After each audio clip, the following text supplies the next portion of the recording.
Hey guys, welcome back to the channel. Yeah, we're gonna be checking out a video. And you've seen the title, man. America's war against Switzerland. I ain't know about none of this, so maybe I do know about it, but I just don't know about it. Wait, hold on, man. Neutrality.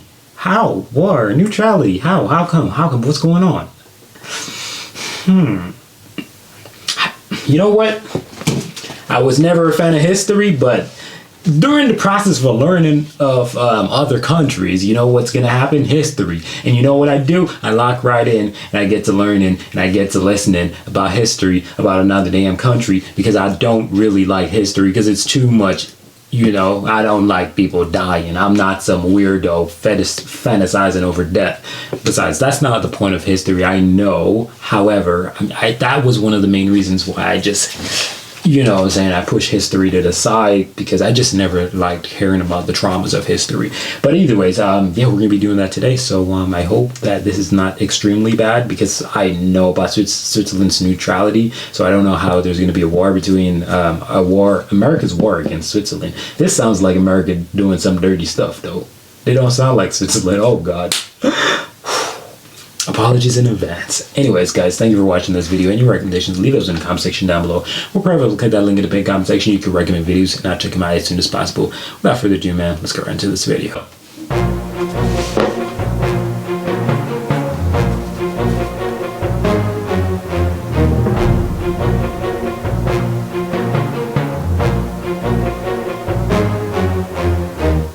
By the summer of 1940, Switzerland found itself surrounded by a dangerous neighbour to the north, east and west, Nazi Germany.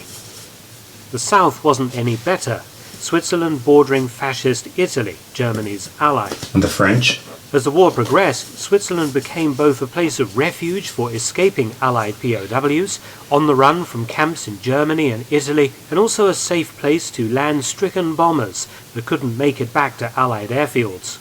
Under the terms of the 1929 Geneva Convention, Switzerland was obligated to intern for the duration of the war military personnel that crossed its borders, and the Swiss authorities created two camps, one for Allied officers at Davos in the Alps and one for other ranks prisoners at Adelboden. For those Allied soldiers and airmen that attempted to escape from these camps, they were sent to the Waiwilermoos prison camp run by the Swiss army, just like a regular POW camp in Germany. The question of airspace violations was particularly annoying for the Swiss, who had mobilized their armed services at the outbreak of war and ultimately conducted what might be called a robust defense of their airspace. The Swiss Air Force had up-to-date fighter aircraft.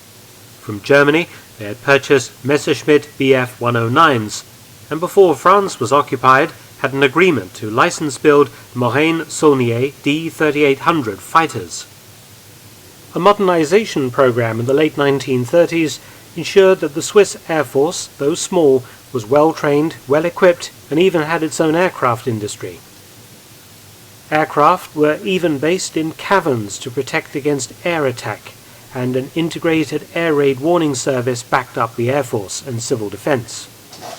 Frontline defense rested on single-seat interceptors, including 90 purchased from Germany in the late 1930s, augmented by the license-built French fighters and over 150 domestically manufactured fighter bombers.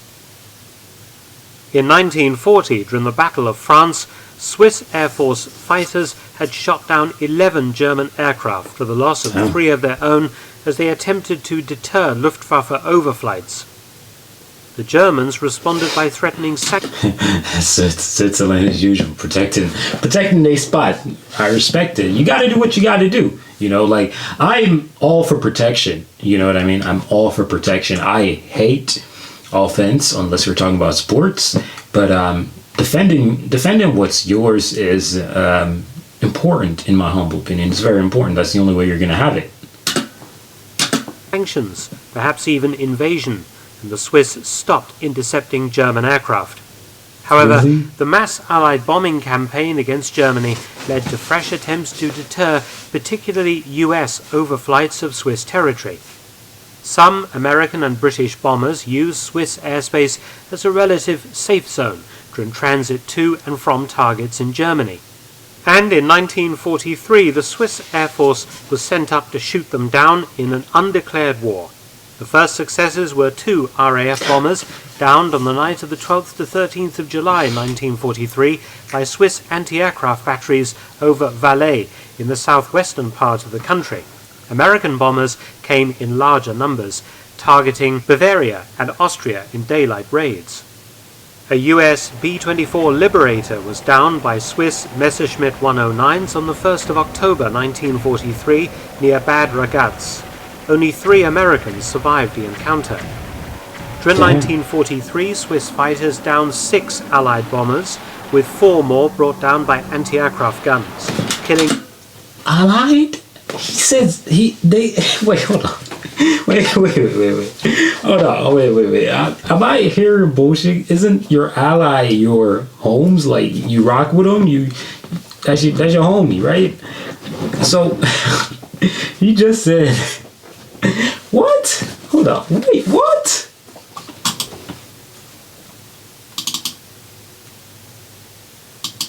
Six Allied bombers, with 4... During 1943, Swiss fighters downed 6 Allied bombers, with... Swiss downed 6 Allied bombers. 6 Allied. Like... What? Wait. Switzerland meant business. Hey, if you have allies and you actually see them doing something that they're not supposed to do and you actually smoke them, nah, you different. Wow. 4 more brought down by anti-aircraft guns, killing 36 Allied airmen, the survivors being interned. The Americans also repeatedly bombed Switzerland, which did little to improve relations between the two nations.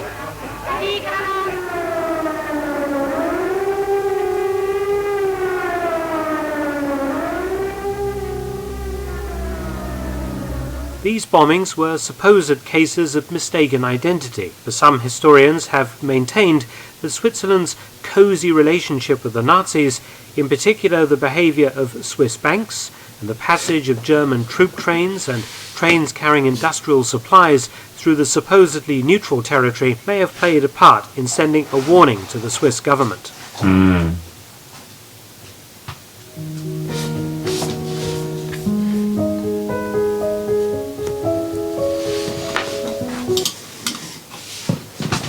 The worst example occurred on the 1st of April 1944, when 50 American B-24s flew off course and attacked the Swiss town of Schaffhausen, 235 kilometers south of their actual target, the German city of Mannheim.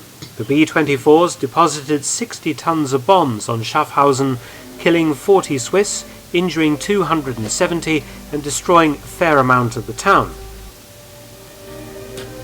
So I had no idea. Like, when I learned about the fact that, you guys, regarding World War II, you kind of, you really didn't apply too much pressure on the Hitler guy because, for the safety of your country. I had no idea that, countries attacked you for that. I had no idea. And I mean, 200 kilometers, it's quite close, but, when you're talking about height, right? But I don't know, precision, 1942, around those time period, I'd imagine precision was quite, good back then. So accuracy instead of precision, right? So I don't know. It definitely seems as if it was an attack.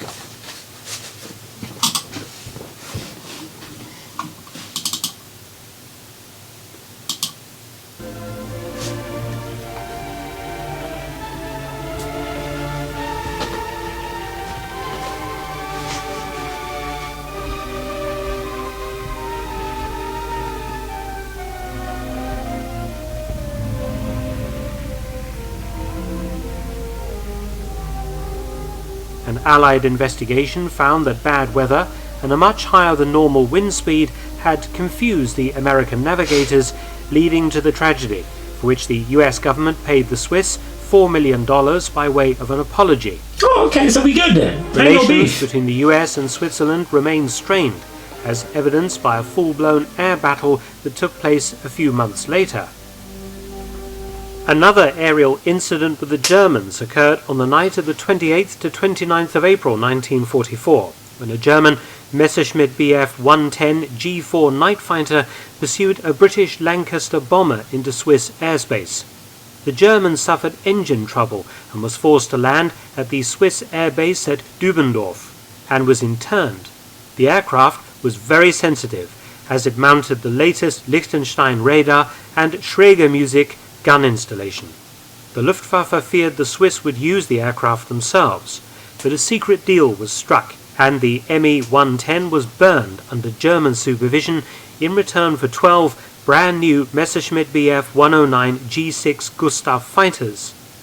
These 109s would soon be used against the Americans by the Swiss. On the 5th of September 19... So, America and Switzerland was really scrapping it. Wow. Just like... It's crazy. I didn't... It's good to know. 1944, a damaged US B-17 Flying Fortress crossed the Swiss border and was pounced on by Swiss fighters.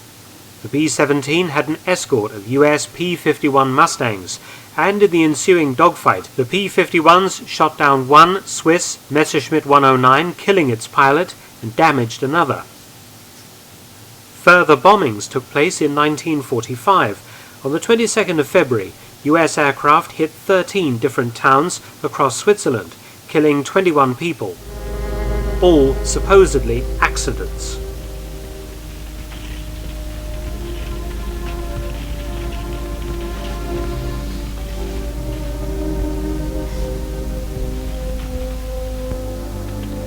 On the 4th of March 1945, 6 American B-24 bombers became separated from the main group heading for Aschaffenburg in Germany, and mistaking Zurich for the German town of Freiburg, deposited 12.5 tons of high explosives and 12 tons of incendiaries over the Swiss city, killing 5 and causing major damage.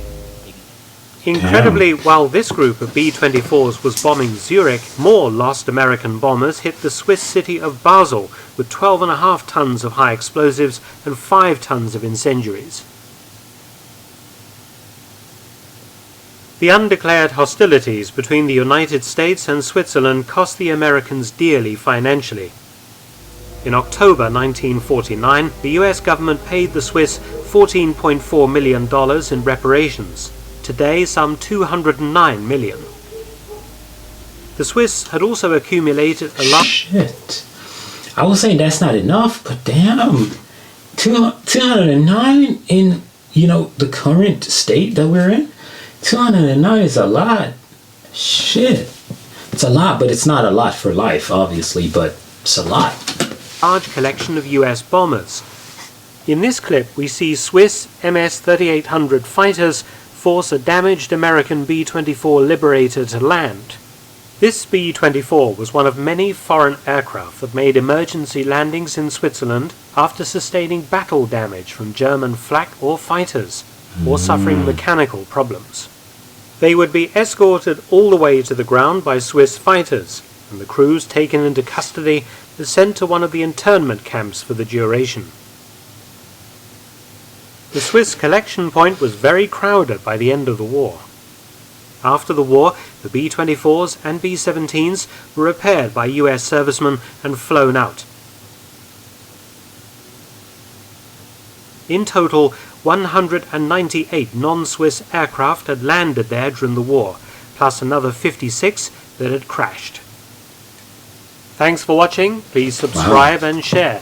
Also visit... Please do subscribe, man. A link will be in the description, man, for the original video, so you guys can actually go check out the original video, because I don't know if some of you guys even probably know about this, but I'd imagine you probably do, or probably not. I don't know, but let me know. Did you know about it in the comment section down below? Because I didn't. Right? I'm not a historian or a guy who cared that much about history, but during the process, like I said in the beginning of the video, as you learn more, you're gonna have to accept your faith of learning some history every now and then. And I mean like real history. I don't mean like informative stuff that happened 1 year ago. I mean, like history. So yeah, this was a fun video to experience because I didn't know these things happened, and it really shows in this video how relentless the Swiss are, because my goodness, you went up there and you was like, yo, come on now, put that thing down there, you know, and you fought. And that's the United States, you know. So to stand up against the United States and also Germany, hats off to you guys. You know, I can't critique you guys the way how a lot of people have regarding Germany, because you guys were literally right there. You know, in the heat of the moment, that's the only time you get to talk, right? Because a lot of people will say they wouldn't do this or they wouldn't do that. When you're in the heat of the moment, that's the only time you'll know when you actually will do what or will not do what. So thank you guys for watching this video. I appreciate it. And yeah, I'm out of here. Peace.